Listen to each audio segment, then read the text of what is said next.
বন্ধন blood ফাউন্ডেশনের উদ্যোগে আয়োজিত তাদের পঞ্চম তাফসীরুল কোরআন মাহফিল। সম্মানিত উপস্থিতি,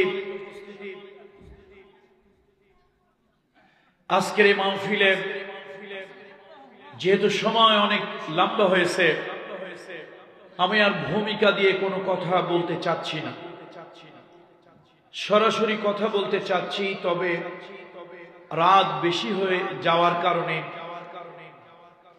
আলোচনা অনেক লম্বা করা যাবে না। পৃথিবীতে যত ঔষধ আছে মানসিক রোগে, পৃথিবীর সব মানসিক রোগের চিকিৎসক একমত, মানুষের সুস্থতার জন্য সবথেকে বড় নিয়ামত হলো ঘুম। সারা রাত জেগে, গভীর রাত জেগে মাহফিল করার, মাহফিলের বড় সাউন্ড, সেই সাউন্ড গুলোতে অনেক রোগী, গর্ভবতী নারী অনেকেরই কষ্ট হয়। পৃথিবীতে বাংলাদেশে এই সিস্টেম আছে। আমি ওয়ার্ল্ডের যতগুলো দেশ ভ্রমণ করেছি এবং পৃথিবীর যেই যেই দেশে প্রোগ্রাম করেছি, ম্যাক্সিমাম, আমার বোধহয় মালয়েশিয়াতে সর্বোচ্চ আউটডোরে 2টা প্রোগ্রাম আমি করেছি যত বছর ধরে যাই। পৃথিবীর কোন রাষ্ট্রেই এরকম আউটডোরে মাইক লাগিয়ে সাউন্ড পলিউশন, নয়েজ পলিউশন পৃথিবীতে আর কোথাও আমি দেখিনি। বাংলাদেশে আছে।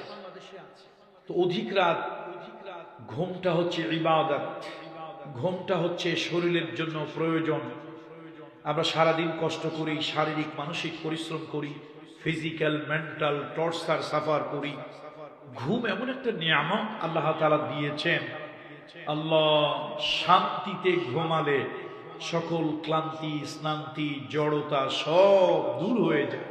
সুবহানাল্লাহ।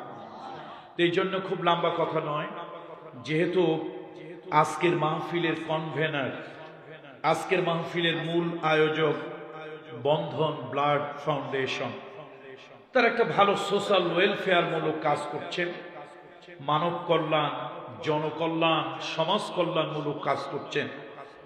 ঠিক এই বিষয়টা নিয়েই আমি কিছু কথা বলতে চাই। আমরা মনে করি সুবহানাল্লাহ, আলহামদুলিল্লাহর মধ্যেই সব ফজিলত, দাড়ি রাখা, টুপি মাথায় দেওয়া এর মধ্যেই ফজিলত, জিলাফি খাওয়া, সিন্নি খাওয়া এর মধ্যেই সব ফজিলত। আল্লাহ তাআলা কালামুল্লাহ শরীফে ইরশাদ করেছেন, লাইসাল বিররা আন তুওয়াল্লু ওয়ুজুহাকুম কিবালাল মাশরিকি ওয়াল মাগরিব। তোমরা পূর্ব পশ্চিমে মুখ ঘোরাও, সিজদা দাও, এটাই তোমরা মনে করো